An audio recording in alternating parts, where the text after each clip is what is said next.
you want to keep ducks, just see how they are kept. This is the way the houses are designed. You can see water inside here. This water is not for drinking, it's for where they can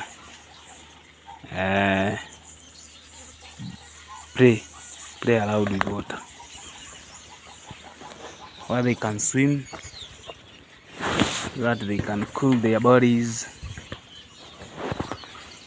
You can see them there, and see water for drinking.